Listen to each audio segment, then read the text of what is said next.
Good morning, good kind people. It's your girl Tiara.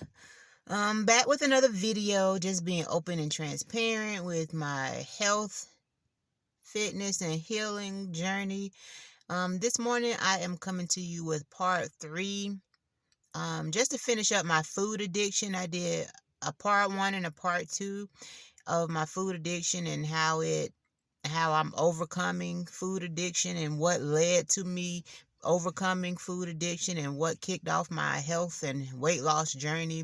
So if you haven't watched part one and part two, go ahead and watch part one and part two. Part one just talks about kind of like the symptoms and the signs of, or just mine of food addiction. And then what happened in part two was what I accidentally swallowed that almost took my life, that kicked off my weight loss journey. What I didn't talk about after, I'm just going to try to get into this video really quickly because I am at the lake. I'm going to go ahead and try to do a quick walk jog. I already did a 30-minute cardio this morning, so I wanted to do a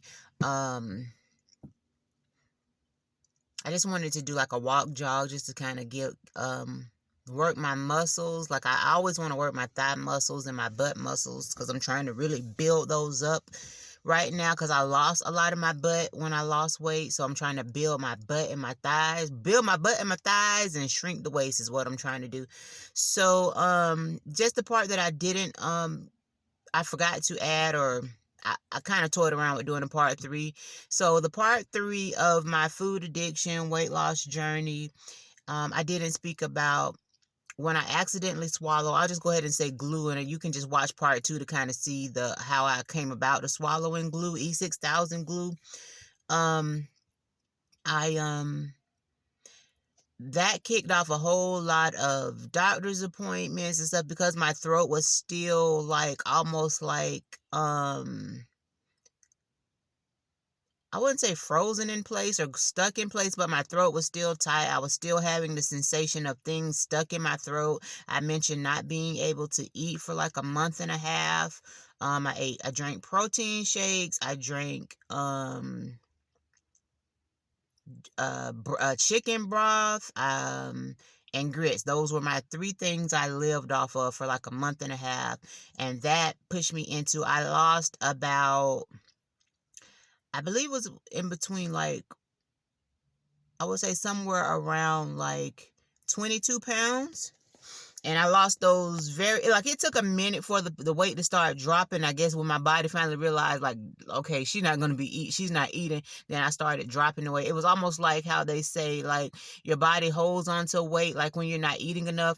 I think that's what was happening in the beginning. And then after about 3, maybe almost 4 weeks, it's like the weight just started peeling off, peeling off, peeling off. So that's how I lost about 22 pounds, I would say.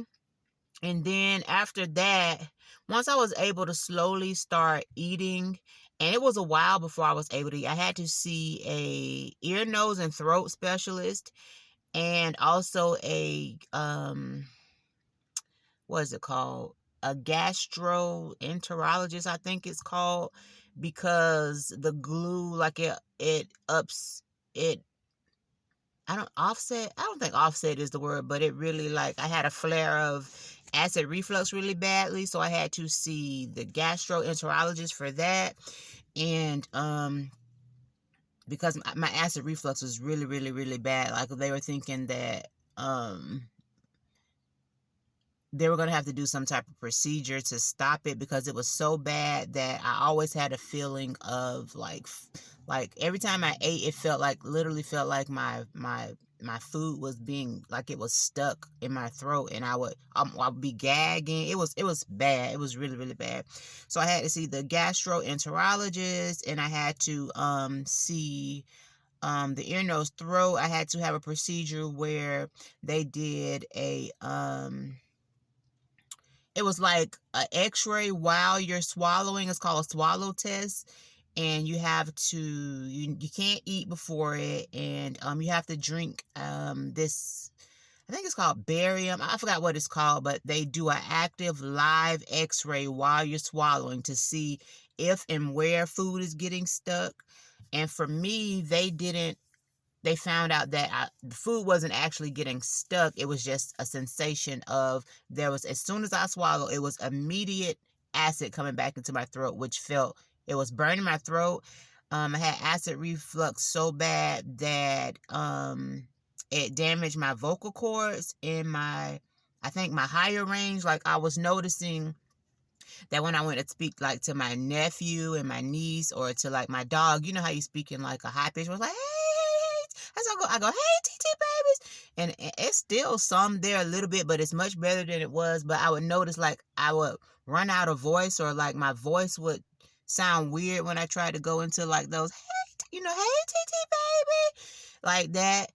It's much, even when I was singing, I felt like my voice sounded different. And yeah, it had acid reflux had damaged.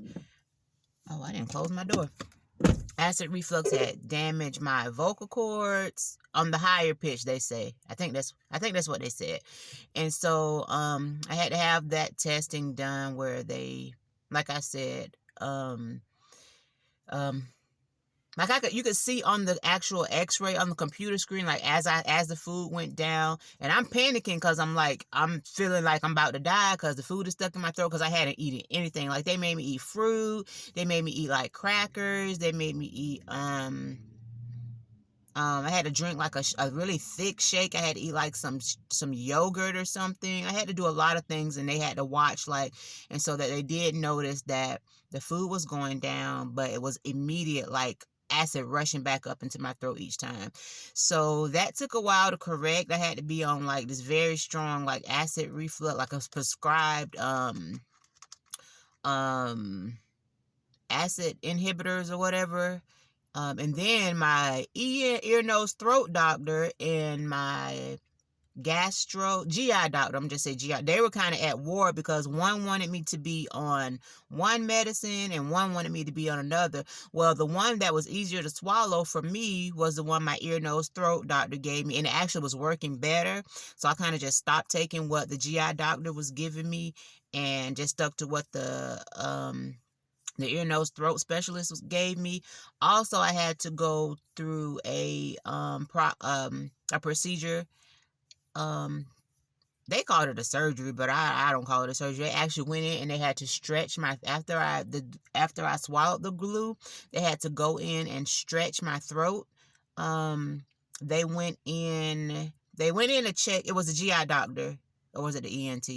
GI doctor. When I tell you I was seeing those doctors, they was like, had becoming my best friends. I was seeing them so often, all because I accidentally swallowed glue. And if you watch video 1 and 2, the food addiction, just being disobedient is what led to that. So the GI doctor, he had to go in they had to look down in my belly, make sure that I didn't have any, like, tumors or ulcers or anything that would be contributing to the acid reflux. Well, like I said, I really believe that God, like, allowed the acid reflux so that it would, like, dissolve the glue. I just believe he did that to help save my life. But disobedience, you have to pay to play. So, I was being disobedient and not paying attention and doing what I wasn't supposed to be doing, accidentally swallowed glue. So I had to, that's just the consequences of being disobedient. There's always consequences when you're being disobedient, especially to the Holy Spirit. So, they went in, put me to sleep, went in, looked at my stomach. Everything was good there. They did stretch my throat while they were in there, because they did notice that, I guess the throat wasn't opening up or doing whatever it should have been doing, whatever. I don't know. So that was the only painful thing with that, is that my throat was hurting for maybe about 2 days. It felt like my throat had been scraped, but they went in and stretched it. But even after a few days, maybe about, I won't say a few days, maybe about a week or two, I felt like, my throat had tightened back up again. I don't know if it's mental, because I have a tendency to just kind of, like, panic, about certain things. So I'm probably in my mind that it did that, but it took, maybe about 2 months for me to start back introducing like soft stuff. Like after I introduced grits, and I was able to do like oatmeal, but I really didn't like oatmeal too much. Like it still kind of felt weird, but I slowly had to push myself to start introducing foods back and just telling my mind there's no food stuck in my throat. You can do this, you know. So that's what kind of kicked off my fitness health journey. This is part 3. If you're confused, you're gonna have to go back and watch part 1 and part 2. So I kind of lost like about 22 pounds with that. And after I saw that, then I started working out. I started working out in maybe about, I think it was April or May, kind of working out here and there. And then I slacked off. Like me and my daughter were walking and stuff and kind of like working out. And then she kind of stopped. And then I kind of like slowed down. I think me and my husband walked a little bit. And then he stopped. And then I slowed down. And then I think it was over the summer that I realized that it was just, I'm going to have to do this for myself. I can't really rely on anybody else, because that's how, when you're like get used to people working out with you, or used to people just being in your like amen corner, when it's really about you, it's not about anybody else. So I had to really get in my mind that I had to do this for myself. So I started, working out, and now I'm up to 33 pounds lost. I was at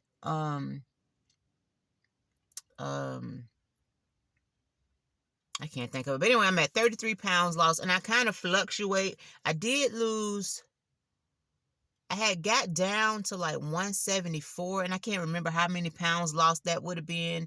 And because I have been at a plateau of like 179, 180, in between like 179 and 182, which is, I like the weight, but I want to get, I really don't know what my goal is. I don't want to be so much caught up in what the scale says, because I really like the size I am now. I just would love to lose my arms. I would love to lose even my cheeks. I don't think my cheeks gonna go nowhere, because I don't know. I don't know. I didn't do my hair this morning. I woke up looking kind of cute. This morning. But my curls still look good from yesterday a little bit. I must have had on my thing looking pretty good last night. My bonnet must not have came off, because I usually wake up looking real crazy. But yeah, so I lost about 22 pounds in my month and a half of not being able to eat, and then I just been keeping it going, but just trying to let the Lord know I'm serious about this journey, and I'm allowing him to lead me, and I'm allowing him to get the glory from this, because I really don't like coming on here and sharing my story, but I do believe that it'll help somebody else.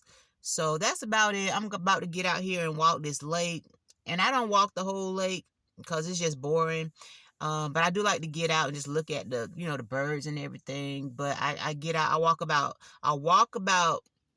a mile and a half, and I run probably total about a half a mile, because I'll run for a while and then I'll stop. And that's a blessing in itself, because I used to not be able to do that, but I'm running a lot farther than I used to. Even in all my years past and all my health and fitness journeys, I'm running a lot farther than what I used to, and my knees are letting me. I pray over my knees as I'm running, because they like to act up. But I pray and I tell them that I don't receive them acting up. They got to keep going, and they have been doing good. So I'm glad of that. And all right, I'm not gonna be on here too long. Thank you for sticking in here if you did watch. And if you just watched a little bit, thank you too. And you guys have a good day. And I just want you to remember that we only get one body. And it's sad that it takes something tragic or something drastic happening for us to take care of it. I wish I would have been taking care of my body a long time ago, but I'm here now. And I believe that God will give us back the years that we've allowed the locusts to steal. So I'm believing that God is going to give me back those years that I've been just not kind to my body.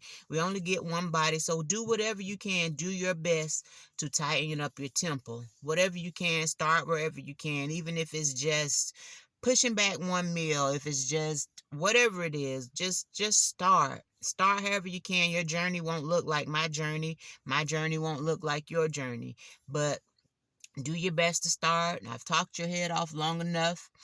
I'm going to get up, and go out here and get my miles in. I've already had a workout this morning, and I'm proud of that. And yeah, enjoy your day.